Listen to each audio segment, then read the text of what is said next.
speak up for your situation, it makes me have a lot of questions. Why is it that Nicki Minaj is so invested in what's happening to you? So I know I haven't spoken to her, by the way, so I'm gonna put that on the record. I have not been in direct contact with her. Would love to. Would love to. I think she's standing up for me because she has been through some trauma and Hmm. some abuse with Rock Nation, with Desiree Perez, with other individuals. What I can say about that is I've witnessed and heard a lot of things. Again, as hearsay, right? So it doesn't even matter. And that's why I'm not even going to go into detail with that. If I have the opportunity to speak with Nicki, would love to connect with her on that. But I've kind of seen, just like you firsthand, how they've kind of, not kind of, they've abused her. They've abused of her platform. They abused of her talent. They've abused of her freedom of speech. They've abused her family. They've attacked her husband. They've attacked her child. Uh, and it's sad. It's really sad. Somebody so resourceful, talented, high profile as Nicki Minaj being targeted. It should really scare the American people. Uh, Me, it should really scare you guys too, right? Because I'm the daughter, so it's like at this point, if it's happening to me, I think she's really outspoken, and I'm grateful that she's being outspoken on it because I think she's almost seeing it like, well, it happened to me, it's happening to her. Let me speak up on it. Nobody is safe right now, and she's fed up. I think she's fed up because she's been through a lot. I've Was heard a she lot. Mhm. Sorry to jump in. I was just saying, she even specified that everything that they're doing to you and that they have been doing to you, that they've been doing for years. She specified in her tweets talking about the way they were going in and manipulating her social media, shadow banning what she had to say, taking her stuff down. She even said that she's not releasing music this year because of all the efforts that allegedly Rock Nation has been doing to sabotage her. And even if you go back, her old manager, Deb, was offered $5 million to abandon her on tour and try to sabotage her entire tour. We even saw her be put in jail while she was overseas for something that was absolute nonsense. So I really wonder, is it the same ops that she has, the same people that she has pissed off that you're having to deal with now too? That's a good question. I think allegedly, I don't have like the proof that I have and the receipts that I have for my case are very concrete. When this stuff was going on with Nicki, I was kind of oblivious, right?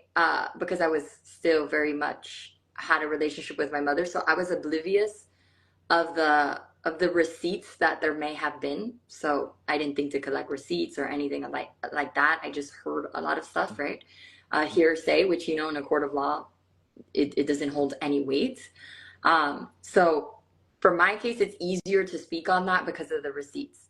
For her case, I'm just going to speak as an observer, just like all of you on here. And from what I've read, right, on the blogs and from what I've seen, uh, yeah, I think that Rock Nation has attacked her. I think that they have abused their influence and their power to tarnish Nicki Minaj's image. I mean, I heard just like all of you rumors that were going around that she was a drug addict. The Nicki Minaj that I grew up listening to and love and admire, never in my life suspected had a drug addiction. So when that was circulating, I was like, well, where is that coming from?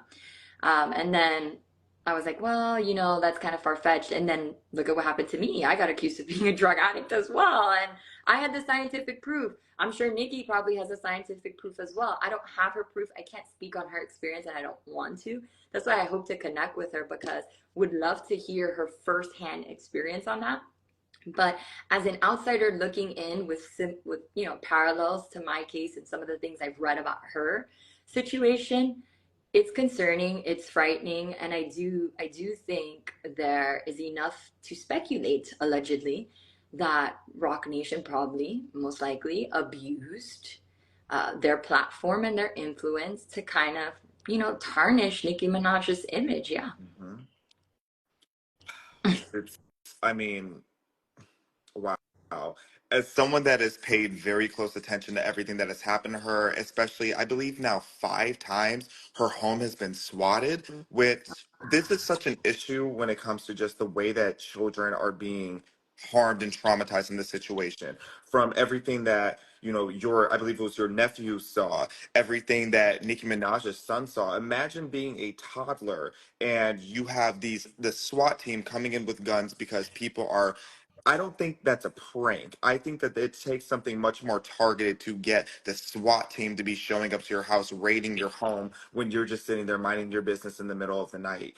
And I really do hope that you and Nicki Minaj get to have a real conversation and to really talk, because she's one of the few people that has not been afraid to use her voice, and she has been getting closer and closer to speaking on these things. And I just know that she is so protected by God, and I hope that she continues to be protected by God, because I see even like what happened to Justin Bieber, and this may or may not be related, but the second Justin Bieber started kind of dabbling in some, like kind of sprinkling some truth out there of some of the corruption that's happened, with everything with Diddy and human trafficking allegedly, that then all of a sudden he's crazy. All of a sudden there's all these rumors trying to get him and his wife to be divorced. All of a sudden all this chaos is happening in his personal life. So it's really frightening to see how all this happens.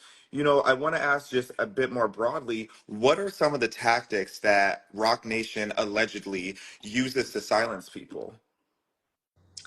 I can't speak on. I know that there's a lot of people that have messaged me with similar experiences or have shared stories of other celebrities. I can't speak on I don't know Justin Bieber, but I am a fan of Justin Bieber as well. But I don't know anything about Justin Bieber. Sending prayers and healing his way, because I do see like his images all over being portrayed in a negative way. So sending light to Justin Bieber, sending light to any celebrity that's going through anything uh, that may not be true, or I don't know. I can't speak on his experience. I can speak on my experience of the tactics that were used in my case and my husband's case. Yeah. So, hiring of men with no license, no security licenses or private investigation license. So essentially hiring grown men in the street to carry guns and follow us, right? We have body worn camera of that. My husband was followed. I mean, he owns a landscaping company here in Miami. We have normal lives.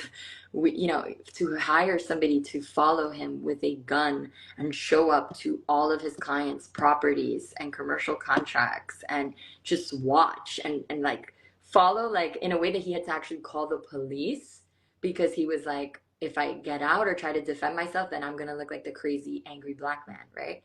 And I feel like that was done intentionally to provoke him to have a reaction, and that could have been a deadly situation, right? And so he had to call the police, and the police did their due diligence. We have body worn camera of that guy saying he was hired by Desiree Perez, and then he's in a group chat with some people who are licensed investigators from CTS Research Inc., some people who were hired from PHLANX here in Miami. It's a private investigation company. That have their licenses saying that they all were hired by Desiree Perez, and then people like Raymond Gonzalez, who was living across the street from the house that my mother rented, with no licenses, following me, taking pictures. Those are some of the tactics that they did. Having a lawyer show up. So if I'm sure you're aware, when a witness or an alleged victim of a case is going to go to the state attorney's office to give a statement, to essentially testify, they keep those appointments very private for the victim or the witness's safety. I'm sure you're aware of that, right? To send a lawyer to where I was going, how did she know the time that I was supposed to testify? How did she know about the meeting? Me hearing her say that she's my attorney when she's not. It became a whole situation. You'll read it in the amended complaint. We could talk more about it on Monday. Laura Gatz from Reed Smith, that's who she was. To send her with a private investigator who followed me to the courthouse, walked out, followed me inside to the state attorney's office to intimidate me. For what, right? Doing things like contacting your friends in the